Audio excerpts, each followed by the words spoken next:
Mesti dia cakap apa? Saya tak cakap apa-apa pun. Ha. Kan?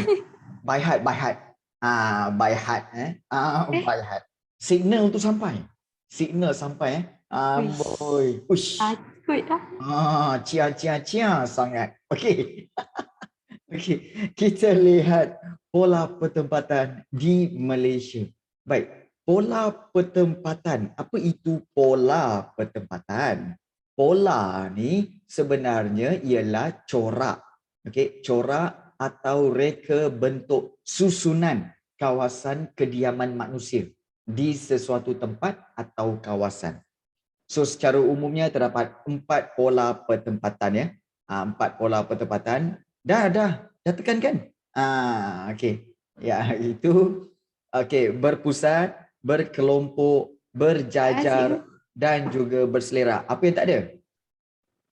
Adalah Eh, recording tu. Kan. tak ada Sini lah. sini. Ada. Ada kan? Ada. Okey. Boleh. Baik. Pertempatan yang pertama kita lihat iaitu pertempatan berpusat di mana rumah atau bangunan dibina secara rapat di sesuatu kawasan yang menjadi tumpuan penduduk dan terdapat kawasan persimpangan jalan raya atau taman perumahan. Contohnya pertempatan di Bandar Tun Razak iaitu Kuala Lumpur. Sebab apa? Kita tahu di kawasan ini, okey, kalau kita lihat di kawasan Simpang ni kan, dia menjadi tumpuan. Sebab dekat sinilah adanya pusat perniagaan, kemudian ada rumah ibadat, kemudian juga ada sekolah, okey, dan juga ada pejabat-pejabat kerajaan. So, dia berada di persimpangan jalan raya. So, itu dikatakan pertempatan berpusat, iaitu berpusat di simpang jalan. Itu pertempatan berpusat. Okey. Yang kedua, pertempatan berkelompok. Apa itu berkelompok? So kalau kita lihat di sini, okey, iaitu berkelompok, iaitu susun atur rumah, okey. Okey. Dah ambil. Okey, bagus. Nampak tak? Ada orang ambil air teh. Dia minum air teh. Okey. Baik. Susun Eh, atur. eh, eh. Teh. Ya Teh. Allah. Okey, baik. Susun atur rumah adalah secara berkelompok dan terancang di sesuatu kawasan. Dan terdapat juga kawasan pertempatan seperti di rancangan pembangunan tanah persekutuan, iaitu seperti di Felda Trolak Perak, Felda Air Tawar di Johor dan Felda Sahabat iaitu di Sabah. Baik, macam mana nak kenal penempatan berkelompok? Okey, kamu tengok dia punya bentuk ya. Baik, di sini okey, kelompok yang pertama. Kemudian yang ini adalah kelompok yang kedua. Nampak tak? Okey, jadi kita lihat di sini ada dua kelompok. Kelompok means dia ada satu grup di sini, satu grup di sana, satu grup di sana. Itu dipanggil berkelompok. Senang je. Dia macam Perdana Menteri kita cakap lah. Ke sana, ke sini, ke sana, ke sini, ke sana, ke sini. So, ke sana, ke sini, ke sana. Lain. Okey, lain dah. Okey, dah lain dah. Okey, baik. Ya Allah, ya Ya Tuhan. Allah, ya Tuhanku. Okey. Okey, baik. So, itu yang dikatakan berkelompok. Confused okey, confused. Okey. Kemudian, kita lihat yang ketiga, iaitu pertempatan berjajar. Apakah maksud berjajar? Confusing. Apa yang kau confuse? Nota ni ke lagu tadi yang kamu confuse? Yang mana satu? Lagu. Lagu Lagu cikgu, lagu. Oh, lagu ke nota? Tu ada yang kata nota. Lagu tak confuse. Lagu kan kau pernah dengar. Kan kau pernah dengar lagu ni. Kan? Okey, baik. Okey, kita lihat. Pertempatan berjajar. Apa itu berjajar? Baik, berjajar ini iaitu rumah atau bangunan itu dibina di sepanjang jalan raya dan tepi pantai. So, dia akan kelihatan apa tahu?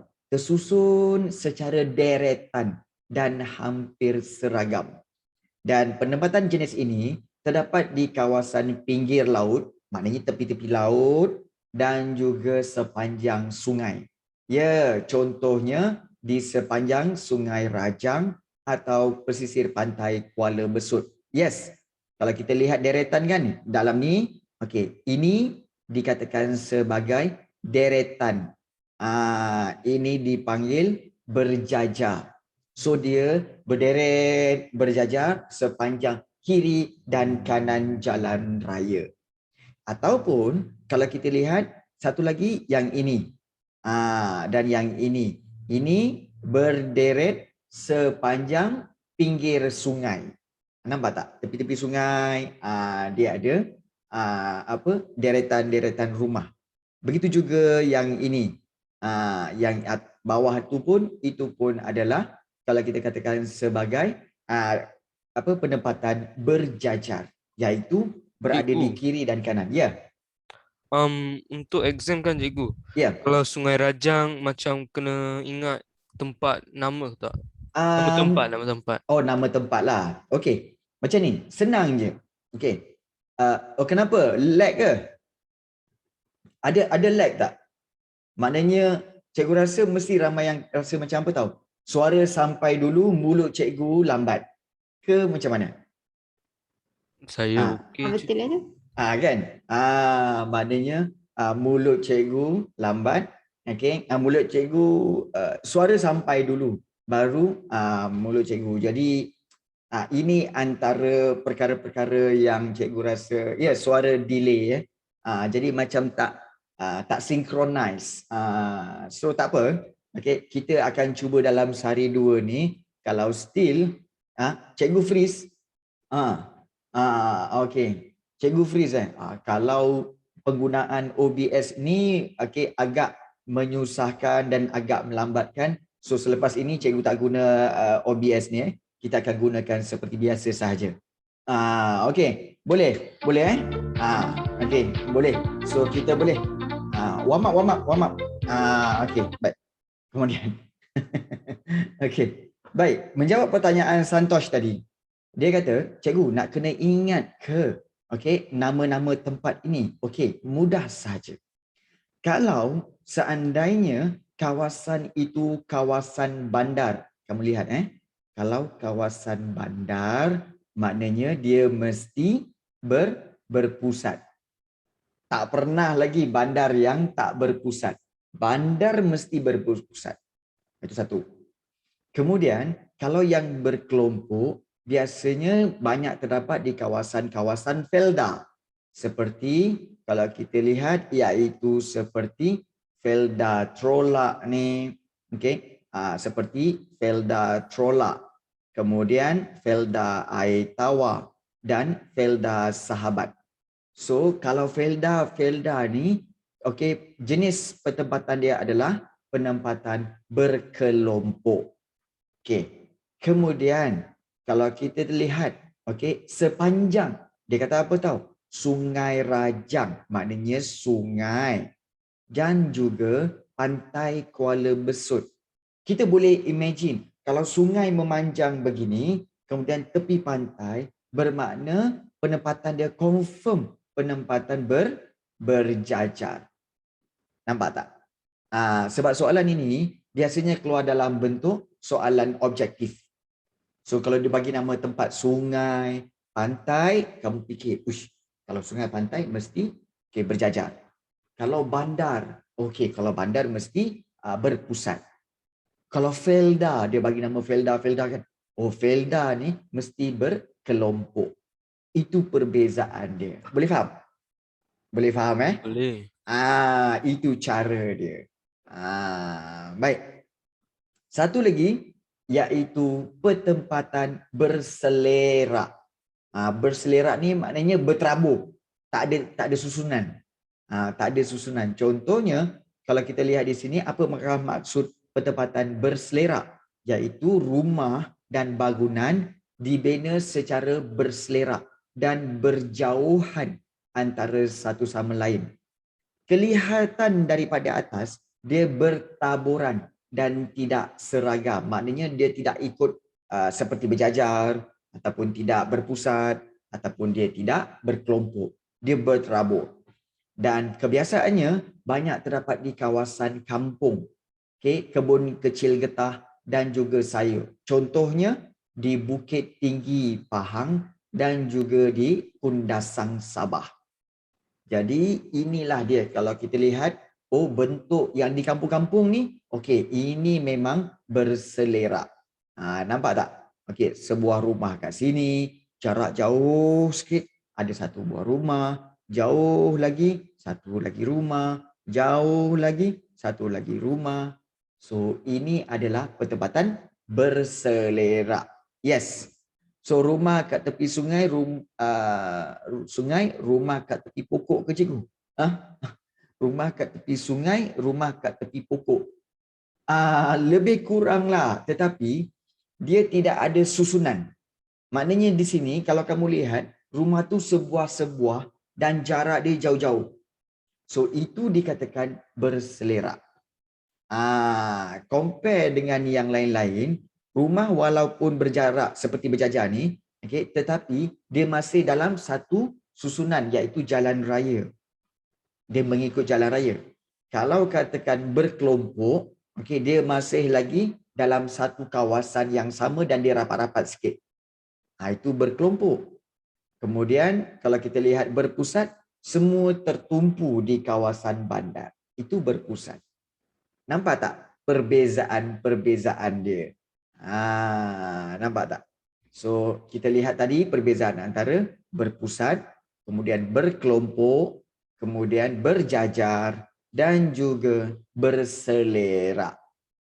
Dia itu di kawasan kampung-kampung. Ada soalan tak? Ada mana-mana yang tak faham tentang pola pertempatan ini? Ada tak yang tak faham? Boleh faham Ya, 4 je.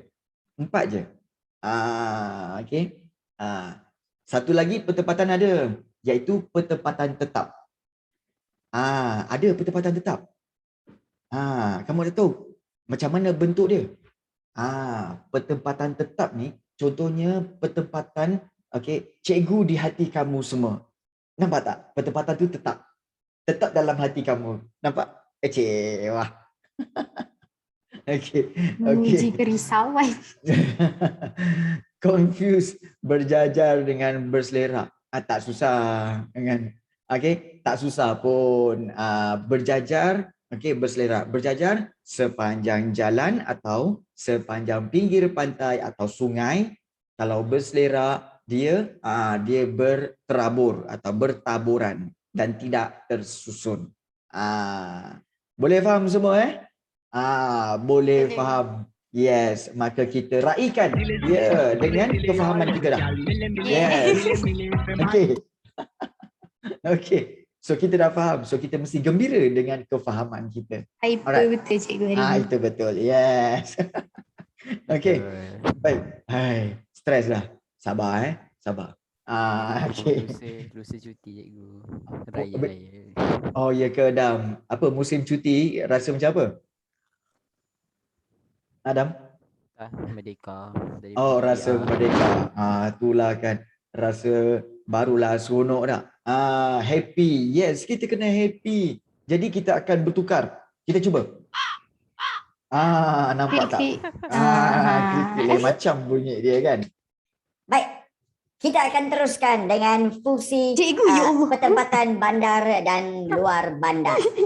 Cikgu punya. Kenapa? Cikgu boleh switch on cikgu. Dah salah bunyi salah bunyi. Jap, ni suara macam pernah kenal. Ya. Macam bunyi minion. Okey. Cikgu kena voice change. Cikgu cuba. Okey, yang ini boleh. Ya Yang ini boleh. Oh, tak boleh. Macam suara Boleh.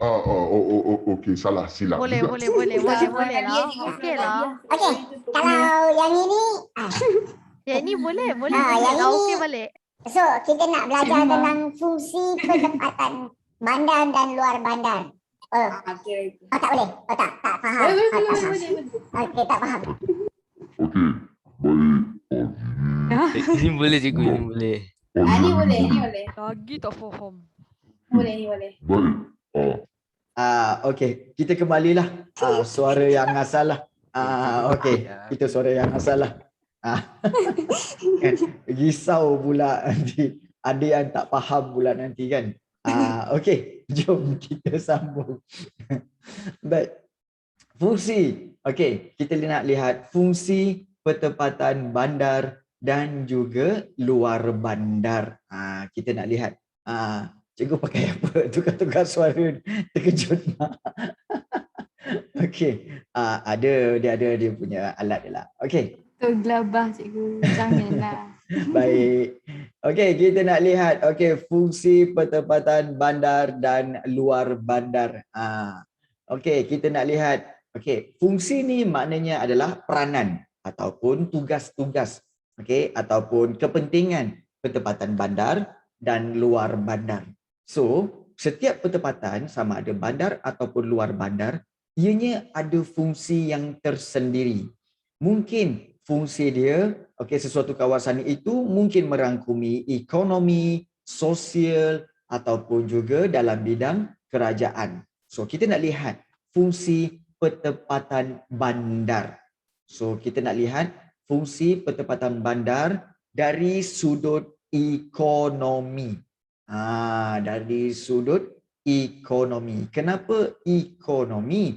Kerana ianya berkembang. Ekonomi berkembang seiring dengan fungsi pembangunan sesuatu kawasan pertempatan bandar dalam menjana pendapatan penduduk dan negara. Sebagai contoh, kalau katakan kawasan kamu, kalau kawasan kamu kawasan perumahan, kawasan bandar, kamu hanya ada speedmart ataupun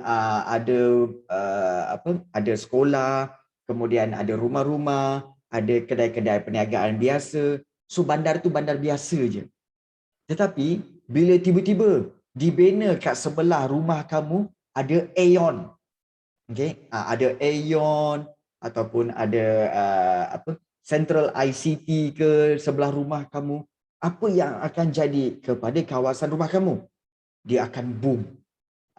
Dia akan menjadi bandar perniagaan yang lebih baik. Nampak tak? So, kemajuan ekonomi ini akan menyebabkan bandar kamu itu akan menjadi lebih banyak fungsi dia. So, nampak kemajuan kat situ kan? So, kita lihat. Dari sudut ekonomi, ada beberapa bandar yang menjadi bandar pelancongan. Sebut pelancongan ni kan, dah berapa lama lah kita tak bercuti, tak menginap di hotel. Lamanya lah. Kan Adam Haris selalu jalan ke sana, ke sini, ke sana, ke sini. Kan? Tak apalah. Harap-harapnya selepas PKP habis ni kita boleh bercuti Baik. Bandar pelancongan. Bandar yang terkenal dengan pelbagai aktiviti pelancongan dan menawarkan pelbagai peluang pekerjaan dalam sektor perniagaan dan sektor pelancongan. Contoh Port Dickson. Port Dickson dan Bandaraya Melaka. Itu dua contoh bandar pelancongan. Anyone here tahu tak? Ada lagi tak bandar-bandar pelancongan yang lain? Ada tak bandar pelancongan yang lain? Ada tak? Ada Contoh. Bagi contoh. Kuantan Pahang. Kuantan. Langkawi. Yes. Langkawi, Pulau Langkawi. Pulau Ya, pulau, bandar, ada bandar lagi. Johor Yes, Bahru. Cameron Highland, bandar Cameron Highland, iaitu bandar apa ni panggil bandar, bukan Berincang. Apa ya? Bandar apa yang dekat atas Cameron Highland tu, cikgu lupa lah bandar dia. Baru je. Johor Bahru. Johor Bahru ada pelancongan, ada tarikan apa? Legoland. Legoland. Okey, bolehlah Legoland. Yes, Legoland. Okey, bandar apa lagi ya? Genting Island. Genting Highland pun boleh. Ipoh pun boleh, banyak pusat-pusat pelancongan kat situ. So, kadang-kadang dalam satu bandar tu, okey, dia ada banyak fungsi. Kadang-kadang bandar tu pelancongan, bandar tu juga bandar perniagaan, bandar tu juga bandar perindustrian, boleh je. Dan mungkin KL pun bandar pelancongan juga. Kan? Iaitu orang datang KL untuk shopping. Kan? Pergi ke pavilion pergi pavilion, pergi ke Suria KLCC. Yes. Itu bandar pelancongan juga. Ya, Sasi, Fraser Hill. Yes, betul. Fraser Hill pun bandar pelancongan. Baik. Kemudian bandar pelabuhan, iaitu bandar yang melibatkan urusan import dan ekspor. So, penduduk yang terlibat dalam sektor perkapalan dan penguatkuasaan maritim, iaitu penguatkuasaan undang-undang laut. Dan biasanya kalau bandar pelabuhan, kamu kena cari pelabuhan-pelabuhan lah. Contohnya apa? Pasir Gudang, Kelang. Itu Kelang bandar pelabuhan. Okey, Georgetown juga bandar pelabuhan. Bintulu dan juga Teluk Sepanggar di Sabah. Okey, ada tak kamu tahu tentang bandar-bandar pelabuhan yang lain? Siapa tahu? Ya? Pulau Dia ada pelabuhan, dia mesti ada pelabuhan. Iaitu Kuantan. Yes. Okey, Kuantan ialah bandar pelabuhan juga sebab ada pelabuhan Kuantan. Betul. Jadi itu juga adalah bandar pelabuhan. Jadi Teluk Intan. Teluk Intan ada pelabuhan meh? Kalau tak silap cikgu, Teluk Intan bandar pelancongan sebab dia ada menara condong. Dia ada menara condong sikit kan.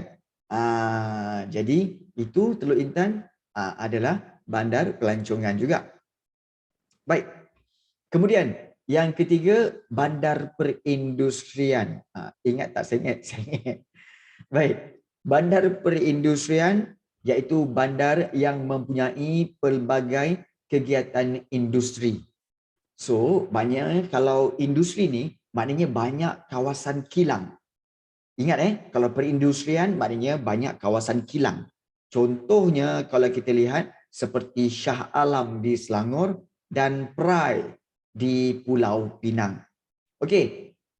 Kamu tahu tak mana-mana bandar perindustrian yang kamu rasa itu pun bandar perindustrian? Cuba bagi tahu beberapa bandar. Gombak? Gombak bukan KL ke?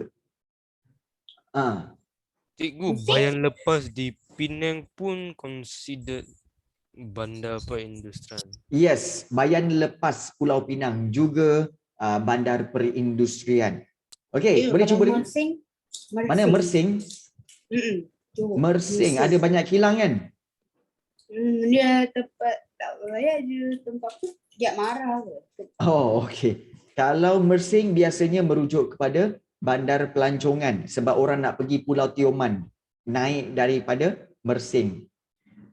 Betul Amir. Subang pun banyak kilang, betul. Iaitu bandar perindustrian juga.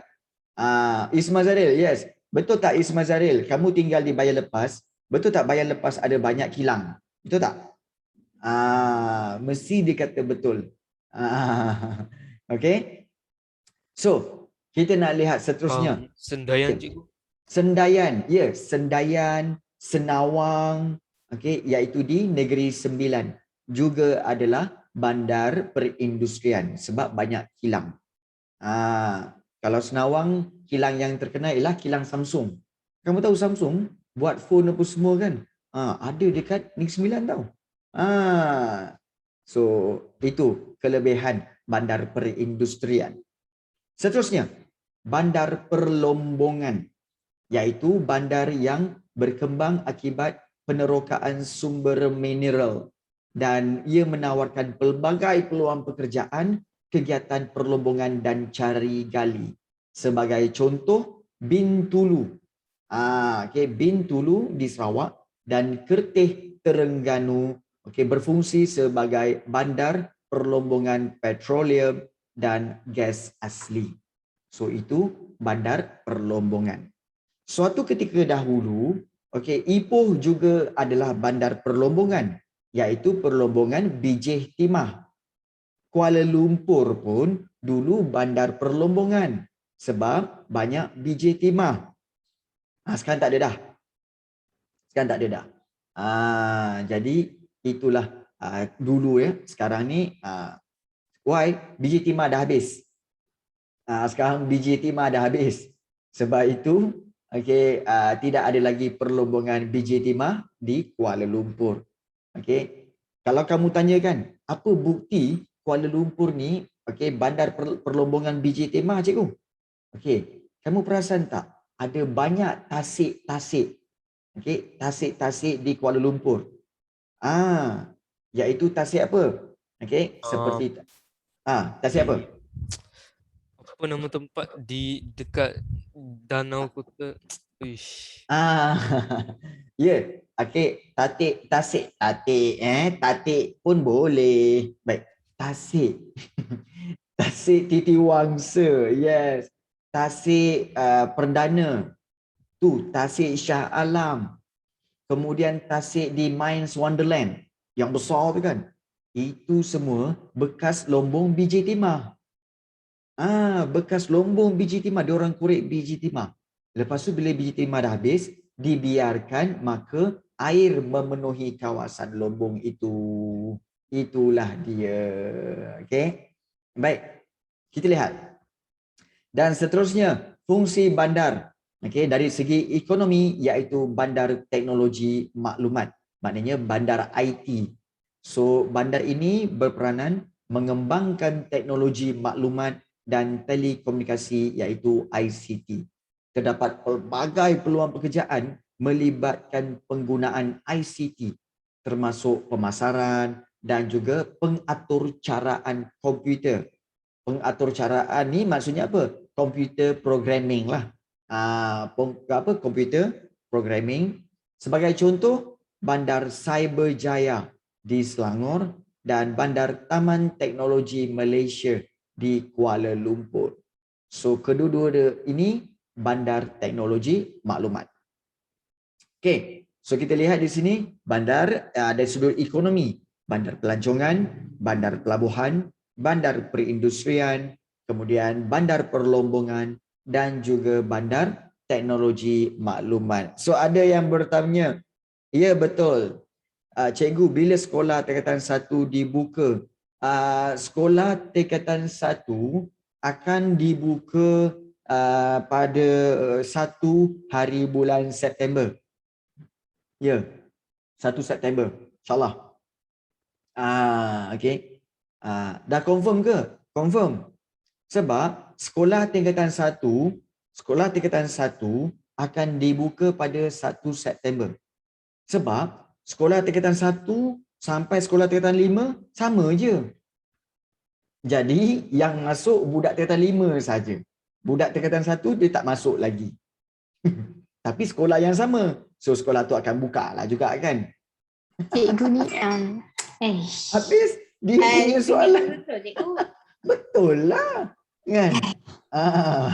Sebab soalan dia tanya, iaitu cikgu, bila sekolah tingkatan 1 buka? Apa? Sekolah tingkatan 1 dengan sekolah tingkatan 5 beza Baru nak gelabah. Tak masuk. Ya, ada beza pening otak saya. Cikgu ni kan. Betul lah. Kan? Ke sekolah. Kita sekolah ke 1 September. Ya, 1 September tu ada sekolah. 1 September tu ada sekolah kan? Form 5 je guys. Form 5 je. Tak. Yelah memang tingkatan 5 tapi ada sekolah tak? PP Tak tingkatan masa 1 hari bulan nanti. Ada sekolah tak? Satu hari bulan nanti? Ada tak? Ada je. Ada. Sekolah tu sampai bila-bila pun ada.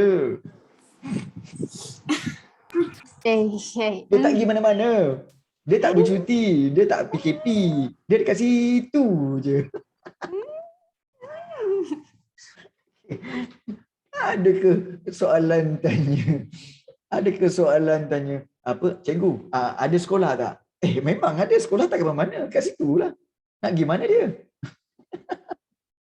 Ya, sekolah bersemuka.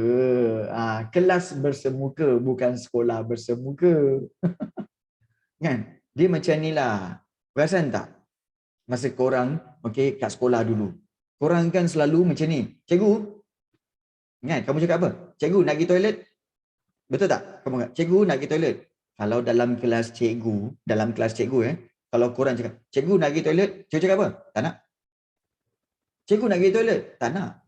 Dah bukan cikgu yang nak pergi. Ya, lepas tu, cikgu saya nak pergi toilet. Tu baru betul. Kan? Ada ke cikgu nak pergi toilet? Tak nak.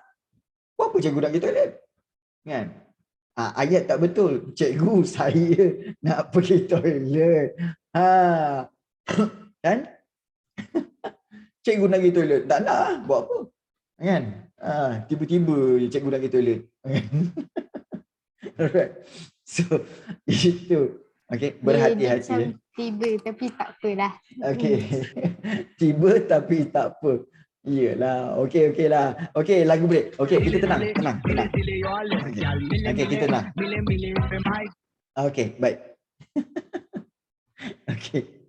Kita lihat. Okay, pendek je. Tak payah panjang. Tak payah panjang. Kita lihat. Okay, dari sudut sosial. Tadi kita tengok daripada sudut ekonomi. Taklah. Form Dapat 1, Maggi tak parti. Form 1 tak masuk lagi. Yang masuk Form 5. Alah. God. I shouldn't have asked. Okay. Aduh. Ya. Lain kali, fahamkan betul-betul. Okay. Kita lihat. Sosial. Cikgu bagi tak faham. Apa cikgu tak bagi tak faham? Cikgu betul lah. Kan? Betul lah cikgu bagi. Baik. Sosial. So ada soalan yang betul. Cikgu, bila Form 1 akan pergi sekolah? Sebenarnya bergantung kepada situasi semasa. Bergantung kepada kes COVID ni lah. Kalau ada peningkatan, makin banyak, mungkin susah. Kamu nak balik ke sekolah. Tapi kalau kamu nak pergi sekolah, hari ni pun boleh, besok pun boleh, pergilah. Kan? Pergi lah. Nak tengok sekolah kan? Pergilah. Boleh je. Pergi sekolah, jalan-jalan tengok, oh sekolah ada. Sekolah ada. Tu baru balik. Boleh juga. Baik. Baik. Boleh. Baik. Kita berhenti sekejap untuk kita hormati azan ya. Sekejap.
Okey, baik. Alhamdulillah kita baru sahaja berhenti untuk memberikan laluan kepada azan ya, sebagai menghormati azan. Dan kita telah berhenti di fungsi bandar dari sudut ekonomi. Okey. Dan kita nak lihat okey. So ada yang bertanya, okey, kelas kita habis pukul berapa sebenarnya? Siapa-siapa para pelajar yang baru masuk, okey, ingin cikgu jelaskan bahawa kelas geografi adalah 1 jam.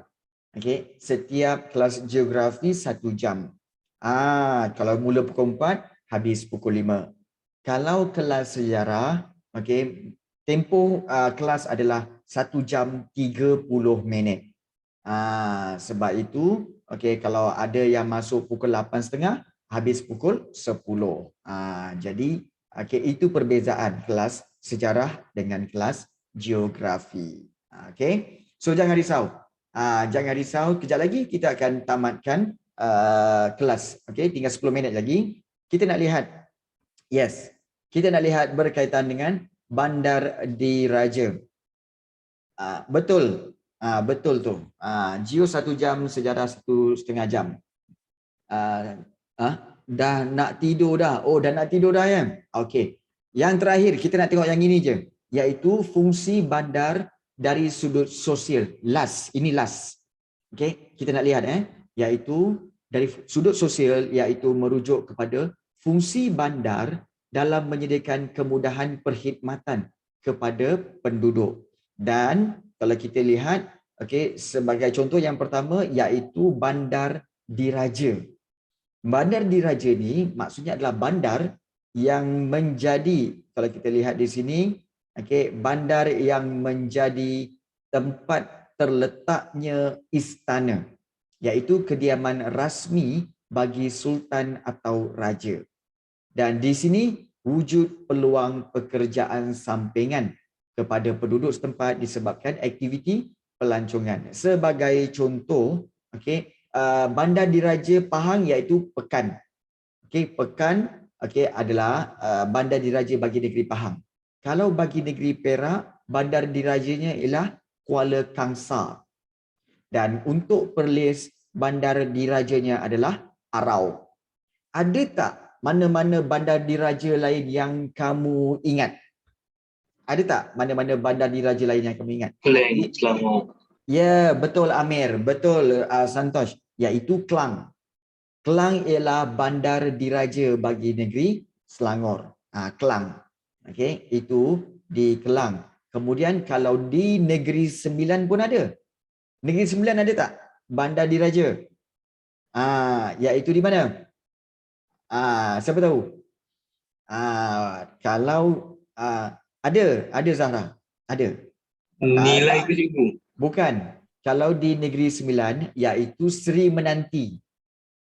Seri Menanti adalah bandar diraja bagi Negeri Sembilan. Johor ada tak Johor? Johor ada tak? Okey. Johor ada? Ada. Iaitu Johor, iaitu bandar dirajanya adalah Muar. Bandar Muar itu bandar diraja. Tetapi ada sesetengah negeri lain yang tak ada bandar diraja. Melaka tak ada. Dulu Muar namanya Bandar Puteri kan cikgu? No, Bandar Maharani.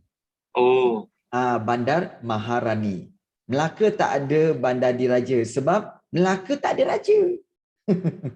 Melaka tak ada raja. Jadi tak adalah bandar diraja. Okey. Kesian Melaka kan. Alright. Kesian. Kesian. Kedah ada ke? Kedah ada bandar diraja ke Kedah? Lah. Okay. Bye. Cik. Mengajuk. Okey. Tak apa. Habis tu siapa akan kontrol dia orang? Kontrol siapa? Melaka. Melaka dia ada ketua menteri. Dia ada ketua menteri yang akan manage negeri itu. Okey. Baik. So itu okey. Kita telah lihat seterusnya iaitu bandar pendidikan. Maknanya dari sudut sosial iaitu sesuatu bandar itu adalah bandar pendidikan. iaitu mungkin terdapat IPT ataupun universiti yang menawarkan peluang pendidikan di bandar itu. So, wujudlah peluang pekerjaan sebagai pensyarah atau kaki tangan institusi pendidikan tinggi. Contohnya UPSI. Bukan UPS. Dia UPSI. Iaitu Universiti Pendidikan Sultan Idris di Tanjung Malim. Maknanya Tanjung Malim ini adalah bandar pendidikan. Okey, mana lagi bandar pendidikan yang kamu tahu? Kuala Kubu Baru. Kuala Kubu Baru untuk pendidikan apa? Kat sana ada apa Oh, sana ada Giat Mara. Nilai ada college USIM University Sains Islam Malaysia. Bangi bandar pendidikan sebab ada UKM. UKM. Itu di Bangi. Kalau Trono?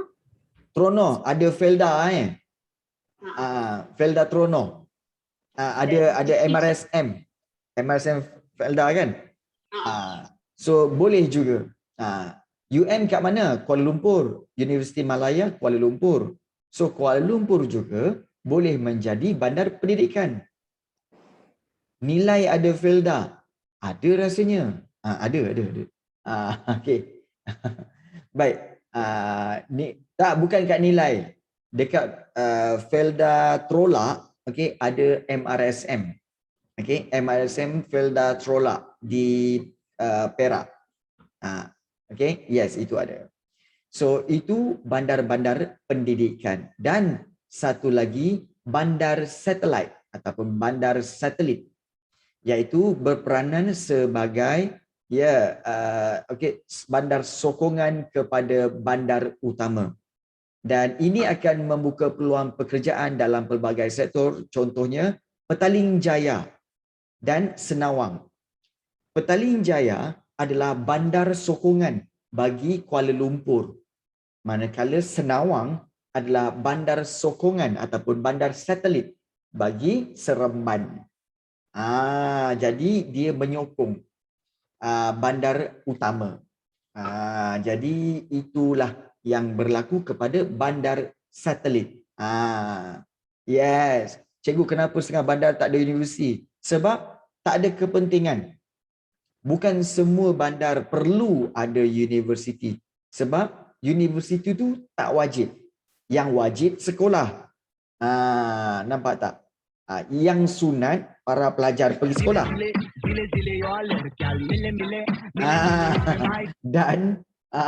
Dan yang makruhnya ialah pelajar-pelajar tak pergi sekolah.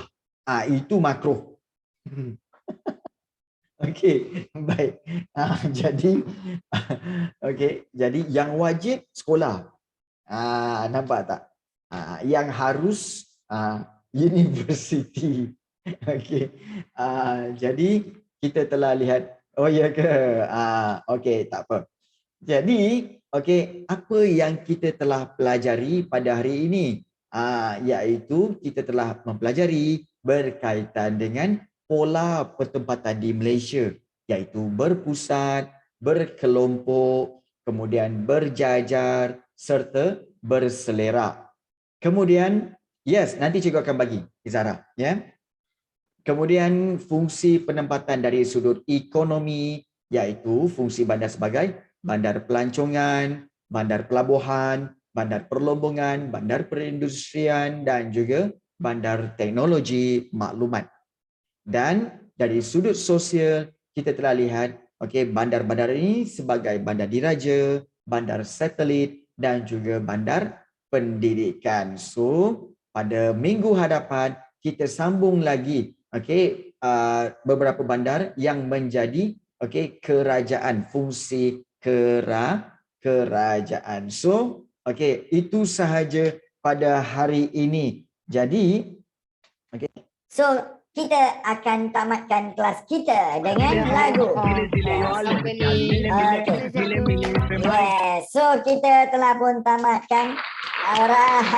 Okay. So, Terima kasih cikgu. itu saja pada hari ini. Kita Terima kasih jumpa lagi. cikgu. Bye. Okey, bye. kasih. Assalamualaikum. Assalamualaikum. Bye. Bye. Okay,